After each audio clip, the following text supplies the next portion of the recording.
मंडळी नमस्कार. 12 वर्षात 100 देश फिरणाऱ्या आप्पाजींनी मिठ्या मारून विश्वविक्रम केला आहे, म्हणून ते विश्वगुरू आहेत का? ही खरोखरच हुशारी आहे त्यांची की मुसाफिरी, हे तुम्ही ठरवा मंडळी. आणि कमेंट करून नक्की सांगा. आजचा व्हिडिओ मजेदार होणार आहे. इतके दौरे आणि या देश टू देश, कंट्री टू कंट्री भटकणाऱ्या आप्पांना विश्वगुरू म्हणायचं की विश्व फिरू म्हणायचं, हे देखील तुम्हीच आज ठरवा. विषय गंभीर आहे आणि तितकाच महत्त्वाचा आहे मंडळी. पण आज मुद्दा महत्त्वाचा हा आहे की 12 वर्षात कुणाचं भलं झालं का? आणि कुणाचे 12 वाजले हो? युद्धाच्या निमित्ताने पेट्रोल डिझेल वाढलं की आप्पांच्या धोरणांचेच 12 वाजले? या विषयावर बोलण्यासाठी सामान्य नागरिकांमध्ये तीव्रता का नाही, हा महत्त्वाचा प्रश्न आहे. यावर प्रश्न विचारण्यासाठी, जाब विचारण्यासाठी सामान्य नागरिकांनी, जनतेने तोंड वर काढलं की लगेच अंधभक्तांची टोळी सक्रिय होऊन जाते आणि ही troll army, paid troll army अक्षरशः तुटून पडते मंडळी. आज विषय अतिशय गंभीर आहे, तितकाच इंटरेस्टिंग आहे मंडळी, हे लक्षात घ्या. दुःखाला सुख समजणाऱ्यांमुळे अच्छे दिन कधीच येणार नाही, हे लक्षात घ्या, लिहून घ्या. आणि ते नेमके कोण, ते आधी समजून घ्या मंडळी. एखाद्या गोष्टीला समजून परखून जाणून आपलं स्पष्ट मत मांडणं म्हणजेच तर्क वापरणं होय. यालाच तर्कशुद्धता म्हणायला हरकत नाही. या उलट बघा, काहीही आधार, प्रमाण आणि पुरावा नसताना केवळ फेक जाहिरातींच्या भरवशावर विश्वास ठेवणाऱ्यांना अलीकडे अंधभक्त असं म्हणतात. विशेषतः 2014 नंतर यांचा जन्म झालेला आहे. या दोन्ही व्याख्या समजावून सांगण्याची वेळ आता का आली आहे, हे मी का बोलतो आहे, तर भक्ती अंधभक्ती सिद्ध करण्यासाठी अजिबातही नाही. तर समजून घ्या, आज देशावर आलेल्या संकटांना डोळसपणे बघण्याची गरज आहे. आणि डोळसपणे बघून कसं या संकटाला सामोरं जायचं हे सांगण्याचा हा प्रामाणिक आजच्या व्हिडिओमध्ये मंडळी मी प्रयत्न करतो आहे. तुम्ही कोणत्याही पक्षाचे समर्थक असा, हरकत नाही, ते तुमचं अगदी स्वातंत्र्यच आहे, तुम्हाला तो अधिकार आहे. परंतु आपला पक्ष, आपले सरकार, आपलाच अधिकार जर का हिरावून घेत असेल तर मग मंडळी मात्र तुमचं कुठल्याही पक्षाला समर्थन असेल तर हा मात्र शुद्ध मूर्खपणा ठरू शकतो, हे लक्षात घ्या मंडळी. विषय असा आहे, पेट्रोल डिझेल दरवाढ आणि टंचाई, त्यावरून उद्भवलेलं देशावरचं हे संकट, हे दोन्ही विचारसरणीच्या लोकांना सारख्या प्रमाणात भोगावं लागत असतं, हे लक्षात घ्या. तुम्ही कुठल्याही पक्षाचे असा, संकट सगळ्यांना भोगावं लागतं. सत्ता पक्षाची भक्ती करणाऱ्यांना वेगळा भाव, वेगळा दर, आणि विरोधी पक्षाच्या समर्थकांना, कार्यकर्त्यांना किंवा उर्वरित सामान्य नागरिकांना एखाद्या वस्तूचा वेगळा भाव असतो का हो? नाही, असं कधीच घडत नसतं, हे तुम्हाला ठाऊक आहे. त्यामुळे यावर आज प्रकाश टाकून जनजागृती करणं हे आमचं कर्तव्य आम्ही समजतो मंडळी. आज या व्हिडिओचा मुख्य उद्देश हाच आहे. म्हणून हा व्हिडिओ कुठेही स्किप न करता, कुठेही न जाता शेवटपर्यंत बघा, म्हणजे आपल्या लक्षात येईल. मंडळी, गेल्या काही दिवसांपासून पेट्रोल आणि डिझेलच्या उपलब्धतेबाबत चर्चा सुरू आहे संबंध देशभरात. काही ठिकाणी तर पेट्रोल पंपावर प्रचंड गर्दी दिसली, व्हिडिओमध्ये तुम्ही सोशल मीडियावर पाहिलं असेल. काही ठिकाणी पुरवठ्याबाबत चिंता व्यक्त झाली, काही त्यावरून मग मीम्स तयार होत आहेत, व्हिडिओ तयार होत आहेत, बातम्या तयार होतात. सत्ता पक्ष म्हणतो या अफवा आहेत आणि विरोधी म्हणतात हे वास्तव आहे. आता कुणाला खरं समजायचं, हे लक्षात घ्या. आता आजपर्यंतच्या सत्ता पक्षांचा विचार केला मंडळी तर तुम्हाला ठाऊक असेल, तुम्ही आठवण घ्या, आजवर कुठल्याही सत्ता पक्षाने, जो पक्ष सत्तेवर या देशात होता, त्यांनी आपली चूक किंवा आपलं चुकलेलं आर्थिक धोरण हे कधीच मान्य केलेलं नाही, हे तुम्ही समजून घ्या. फक्त एक दुसऱ्यावर काय, तर एक दुसऱ्यावर खापर फोडण्यातच खापराचा चुरा यांनी इतके वर्ष केलेला आहे. त्यामुळे आता बारी जनतेची आहे, वेळ जनतेवर आली आहे. जेव्हा सामान्य माणसाच्या रोजच्या जीवनाशी संबंधित प्रश्न निर्माण होतात तेव्हा आपण नागरिक म्हणून सरकारला प्रश्न विचारतो का, की राजकीय निष्ठेमुळे आपण शांत बसतो निमूटपणे, हे समजून घेणं गरजेचं आहे. लोकशाहीत कोणतीही व्यक्ती, कोणताही पक्ष, कोणताही नेता हा जनतेपेक्षा मोठा कधीच नसतो, हे सामान्य जनतेनं प्रामुख्यानं लक्षात घेतलं पाहिजे. यावेळी आमदार, खासदार, मंत्री, मुख्यमंत्री आपल्या बापाचे नौकर आहेत हे ठासून सांगणाऱ्यालाच सुजाण नागरिक म्हणता येईल, हे लक्षात घ्या. आज तशी वेळ येऊन ठेपलेली आहे. कारण जनता काम करते, श्रम करते आणि मग कर भरते, टॅक्स भरते, आणि त्यातूनच नागरिकांना सुखसुविधा मिळतात, हे सर्वांना ठाऊक आहे. कुठला नेता, कुठला मुख्यमंत्री, कुठला पंतप्रधान काय आपल्या खिशातून आपलं घरदार विकून पूर्ण करत नाही जनतेच्या गरजा. जनताच सरकार निवडते आणि जनतेलाच सरकारकडून उत्तर मागण्याचा संपूर्ण अधिकार असतो. आज आपल्या देशात एक विचित्र प्रकारची परिस्थिती निर्माण झाली आहे. अच्छे दिन अच्छे दिन अच्छे दिन करता करता ते तर कधी दिसलेच नाही. राजकीय विचारसरणी, पक्षनिष्ठा आणि नेत्यांवरील प्रेम इतके वाढले आहे अलीकडे की अनेक लोक स्वतःच्या हितापेक्षाही पक्षाच्या बाजूने उभे राहताना दिसत आहेत. तुम्हाला ठाऊक असेल ते बच्चू कडू म्हणायच्या आधी, आता माहित नाही काय म्हणतात, बाप मेला तरी चालेल पण नेता जिवंत असला पाहिजे असं लोकांना वाटतं म्हणतात अलीकडे. हे असं धोरण असेल तर तो देश कधीच विश्वगुरू होऊ शकत नाही, हे लिहून घ्या आज. जर पेट्रोल डिझेलचे दर वाढले तर त्याचा परिणाम कोणाकोणावर होतो हो तुम्हाला ठाऊक आहे. शेतकऱ्यांवर होतो, वाहतूकदारांवर होतो, लहान सहान व्यापाऱ्यांवर होतो, सामान्य कुटुंबावर होतो. डिझेल महाग झाले की तुम्हाला ठाऊक आहे शेतीचा खर्च वाढतोच ना, वाहतुकीचा खर्च वाढतो. त्याचा परिणाम मग बाजारातील सर्व वस्तूंच्या किमतीवर होतो, सर्व वस्तूंच्या. औषधही त्यातून सुटत नाही, लक्षात घ्या. आणि आज तर तुम्हाला ठाऊक आहे अन्न वस्त्र निवारा या पलीकडे प्रत्येक घरी, घराघरात औषधं गोळ्या घेणं हे प्रत्येक घरी प्राथमिकता झाली आहे. प्रत्येक घरी काही ना काही आजार आहेच. म्हणजे शेवटी महागाईचा फटका कोणाला बसतो हो, हा सर्वसामान्य नागरिकांनाच बसतो, हे लक्षात घ्या. आणि या सर्वसामान्य नागरिकांनाच आपापल्या पक्षाच्या अंधभक्तीचा किडा देखील चावलेला असतो. पण त्याची एवढी मोठी जखम होऊन जाते की ते मग बरी व्हायला नाव नाही. हे खरोखर दुर्दैव आहे.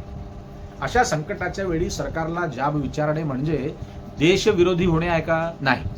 परंतु प्रश्न करणाऱ्यांना अलीकडे काय अर्बन नक्सल, देशद्रोही, खलिस्तानी, पाकिस्तानी काय काय म्हटलं जातं, काय काय ट्रोल आर्मी त्यांच्या मागे हात धुवून पडलेली असते. योग्य नव्हे. आणि हे खोटं नरेटिव्ह जेव्हा सर्वसामान्यांना खरं वाटायला लागतं तिथेच मग सत्तेची मस्ती आणि पदाचा माज आकाशाला भिडतो, हे लक्षात घ्या.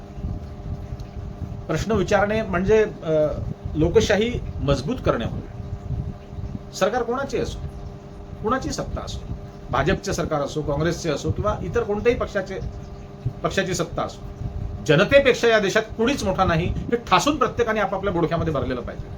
मी वारंवार सांगत असतो माझ्या व्हिडिओतून की हा देश आणि इथली संपत्ती कुण्या एकाच्या बापाची नाही, हे लक्षात घ्या. आणि म्हणूनच तुम्ही ऐकलं असेल ना, मी अनेकदा माझ्या व्हिडिओमध्ये म्हटलेलं आहे की शायर राहत इंदोरी सांगून गेले, लिहून गेले, हयात नाहीत ते. सभी का खून है यहाँ की मिट्टी में शामिल, किसी के बाप का हिंदुस्तान नहीं. जनतेने सरकारकडे उत्तरदायित्वाची मागणी केलीच पाहिजे. जबाबदेही, उत्तरदायित्व त्यांचं आहे, त्यांनी सांगायलाच पाहिजे. समर्थन आणि अंधसमर्थन यामध्ये खूप मोठी तफावत आहे, खूप मोठा फरक आहे, हे लक्षात घेतलं पाहिजे. समर्थन म्हणजे पाठिंबा म्हणजे चांगल्या कामाचे कौतुक करणे. पण अंधसमर्थन म्हणजे चुका दिसत असूनही त्याकडे अगदी सोयीने दुर्लक्ष करणे, कुणाच्या दबावापोटी म्हणा किंवा कुणाच्या अंधभक्तीपोटी म्हणा. जर एखाद्या सरकारने चांगले काम केले असेल तर त्याचे कौतुक व्हायला पाहिजे, हरकत नाही, स्वागत व्हायलाच पाहिजे. पण जिथे समस्या आहेत तिथे प्रश्नही विचारले गेले पाहिजेत ना. पण दुर्दैवाने आज सोशल मीडियावर काय होत आहे, अनेकदा असे दिसते की नागरिक म्हणून प्रश्न विचारण्याऐवजी लोक एकमेकांशी गावागावात, शहरात भांडणं करतात. आपसात कार्यकर्ते या भांडणात जास्त व्यस्त आहेत. इकडे गाव पातळीवरचे कार्यकर्ते आपसातील भांडणात व्यस्त आणि तिकडे त्यांचा नेता दुसऱ्या पक्षात गेलेला असतो. त्याच वेळी इतकं राजकारण खालच्या स्तरावर पोहोचलेलं आहे मंडळी. डावे विरुद्ध उजवे, भाजप विरुद्ध काँग्रेस, हिंदू विरुद्ध कोण, मुस्लिम. पण पेट्रोल, डिझेल, गॅस महाग होतो तेव्हा त्याचा फटका डाव्यांनाही बसतो आणि उजव्यांनाही बसतो, हिंदूंनाही बसतो, मुस्लिमांनाही तेवढाच बसतो. कुणासाठी काही स्पेशल दर नसतात पेट्रोल डिझेलचे किंवा कुठल्याही वस्तूचे. भाव वाढण्याचं कारण जरी जागतिक असलं किंवा युद्धाचं जरी कारण असलं, मान्य आहे, त्यात दुमत नाही. पण त्यावर ठोस उपाय शोधणं हे कुणाचं काम आहे? हे सरकारचंच काम आहे ना. पण हे सरकार अमेरिकेच्या इशाऱ्यावर चालत असेल, ट्रम्प बाबाच्या इशाऱ्यावर चालत असेल तर तुमचं अमूल्य मतदान यांनी मग उकिरड्यावर फेकलं आहे असं समजून घ्या. महागाई वाढते तेव्हा ती कोणत्याही पक्षाचा समर्थक आहे की नाही हे पाहते का? नाही. महागाईला कोणताही धर्म, जात, पंथ आणि रंग नसतोच, सगळ्यांसाठी सारखी असते. दुसरीकडे शेतकऱ्यांच्या प्रश्नाबाबतही अशीच परिस्थिती दिसते, समांतर. काही शेतकरी एखाद्या पक्षाचे समर्थक असू शकतात, असायला पाहिजे, ते त्यांचे लोकशाहीतील अधिकार आहे, त्यांचं स्वातंत्र्य आहे. पण शेतीचं नुकसान होत असेल, उत्पादनाला भाव मिळत नसतील, खर्च वाढत असेल तर त्यांनीही आपल्या हक्कासाठी आवाज उचलायला पाहिजे ना. आता नेते तुम्हाला मिळणार नाही, लक्षात घ्या. बच्चू कडू शेवटचे होते आंदोलनकारी, तेही गेले. परंतु सत्तेच्या बाजूला उभे असलेले मीडियातील अनेक टीव्ही चॅनल्स बघा ना, काय करतात, काय सांगतात अशा वेळी. पेड पत्रकार, देश में सब कुछ चंगा है, सब कुशल मंगल है, बाल बच्चे सही सलामत है, बाल सर पे है बच्चे घर में आहे असा नरेटिव्ह सेट करतात. तेव्हा नागरिकांना देखील ते खरं वाटायला लागतं मंडळी. जेव्हा ओरडून हे टीव्ही अँकर सांगतात तेव्हा ग्रामीण भागात वाटतंच खरं सगळ्यांना. कारण सरकार हे जनतेचे सेवक म्हणून काम करते. नेहमीच सरकारचा मालक जनता असते हे सांगण्यासाठी मीडियाचे हात स्वच्छ आहे का? पण ते स्वच्छ हात मीडियाचे राहिलेले नाहीत. निवडणुकीच्या काळात आपण एखाद्या पक्षाला मतदान करतो, हे आपलं कर्तव्य आहे, स्वातंत्र्य आहे आणि आपला अधिकार देखील आहे, मान्य आहे. पण निवडणूक संपल्यानंतर आपली भूमिका नागरिकाची असली पाहिजे ना, ती कार्यकर्त्याची भूमिका नसायला पाहिजे. निवडणूक संपल्यानंतर तुम्ही सामान्य नागरिक आहात, सर्वांना आपले हक्क अधिकार मिळाला पाहिजे. निवडणूक म्हणजे सरकारला 5 वर्षाचा फक्त काय कोरा दिलेला चेक नसतो, धनादेश नसतो, तो जनतेने दिलेला विश्वास असतो, हे लक्षात घ्या आधी. आणि त्या विश्वासाचा हिशोब विचारण्याचा संपूर्ण अधिकार हा जनतेलाच आहे, तुम्हाला आम्हाला सर्वांना आहे. आज गरज आहे मंडळी ती डावे आणि उजवे या चौकटी पलीकडे जाऊन विचार करण्याची आवश्यकता आहे. आपल्या घरातील खर्च वाढत असेल, आपल्या व्यवसायावर परिणाम होत असेल, आपल्या शेतीवर संकट येत असेल, तर त्या प्रश्नांवर एकत्र येऊन सरकारकडे उत्तर मागितले पाहिजे. प्रत्येकाचा अधिकार आहे, तेवढं धाडस तुम्ही करायला पाहिजे. आता ती वेळ आली आहे. आता तुम्हाला नेत्याविना लढण्याची सवय करावी लागेल, लक्षात घ्या. शेतकऱ्यांसाठी तर नेताच शिल्लक नाही आता, कारण काळ फार वाईट येणार आहे असं एकंदरीत वातावरण हल्ली सुरू झालेलं आहे, तयार झालेलं आहे. पेट्रोल डिझेल पासून याची सुरुवात झाली आहे. कारण जो शेतकऱ्याचा नेता होता, तुम्हाला ठाऊक आहे, तो एकतर स्वार्थासाठी पक्षांतर करतो किंवा ईडीच्या भीतीने आपला पक्ष सोडून सत्तेच्या पांघरुणात जाऊन लपतो. शोधा त्याला, कुठे शोधता. हे आज वास्तव आहे. कारण मजबूत लोकशाही ही अंधभक्तांमुळे नाही तर जागरूक नागरिकांमुळे निर्माण होत असते, हे वास्तव आहे. आणि जे नागरिक प्रश्न विचारतात तेच प्रत्यक्षात देशाला अधिक मजबूत बनवतात, हे लक्षात घ्या. परंतु अलीकडे काय अंधभक्ती, अंधश्रद्धा, नेत्यांचं चरणपूजन सुरू आहे सगळीकडे. अनेक अंधभक्तांची टाळकी जागेवर आली आहे 2019 पासून नंतर. परंतु काहींचा हा असाध्य आजार अजूनही बरा झाला नाही. तुमच्या अवतीभोवती अंधभक्त असतील तर त्यांचं बघा काय होते ते करा बाबा. देशावर आर्थिक संकट आलं आहे, त्यामुळे जनतेने साथ द्यायला हवी असं आवाहन आप्पा करीत आहे, आपले आप्पाजी. हे आवाहन नाही, मला वाटतं ही शुद्ध पळवाट आहे, लक्षात घ्या. 12 वर्षात 100 देश फिरणारे हे विश्वगुरू आहेत की विश्वफिरू? कशासाठी एवढे फिरतात? कशासाठी मिठ्या मारून जोरजोरात त्या एअरपोर्टवर हसतात? याचं कारण सांगण्यासाठी एकही पत्रकार परिषद मग आप्पांनी घेतली का नाही? हे प्रधान सेवक आहेत ना, तेच म्हणतात मी चौकीदार आहे. तर त्यांनी या देशातील मालक जनतेला मायदेशी परतल्यावर 100 देश फिरून आल्यावर कधी रिपोर्टिंग केलं का हो? कधी पत्रकार परिषद घेतली का? ही त्यांची नैतिक जबाबदारी आहे की मी या देशामध्ये कशासाठी गेलो होतो. आणि मंडळी, हा खर्च कमी येत नसतो ना. काही शेकडो करोड याच्यावरती आप्पाजींनी फुंकलेले आहेत. ते तुमच्या आमच्या श्रमाचे पैसे आहेत, आपल्या टॅक्सचे पैसे आहेत. एक दौरा किती कोटींमध्ये जातो आप्पाजींचा ते तुम्ही सर्च करा, ChatGPTला विचारा, मग तुम्हाला सांगेल किती महागडा त्यांचा प्रवास असतो.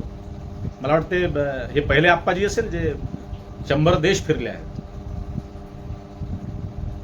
पिकनिकला जातात, फिरायला जातात, मौज करायला जातात, चर्चा करायला जातात, की काही कॉन्ट्रॅक्ट साईन करायला जातात. कशासाठी जातात ते तर सांगा जनतेला. आमचा अधिकार आहे विचारण्याचा तुम्हाला. असो मंडळी, तुम्हाला काय वाटतं ते कमेंटमध्ये नक्की लिहा. आणि जास्तीत जास्त लोकांपर्यंत हा व्हिडिओ, हा विषय, या पेट्रोल दरवाढीच्या निमित्ताने हा व्हिडिओ आपण केला. आणि आपले केंद्रबिंदू होते आदरणीय अंधभक्त. त्यांना विनंती आहे की कृपया आपलं बोडकं शाबूत ठेवा, जागेवर ठेवा, लेफ्ट सोडा, राईट सोडा, मध्यभागी उभे राहा, समानांतर विचार करा. डाव्यांनाही तोच भाव, उजव्यांनाही तोच भाव असतो. जीवन सगळ्यांचं सारखं आहे. लोअर मिडल क्लास लोकांची अतिशय आता आवाळ होणार आहे, लक्षात घ्या मंडळी. असो, पुन्हा भेटू नवीन विषयावर बोलण्यासाठी नव्या दिवशी नव्या दमानं. तोपर्यंत नमस्कार करण्यापूर्वी चॅनलला सबस्क्राईब करा. थँक्यू.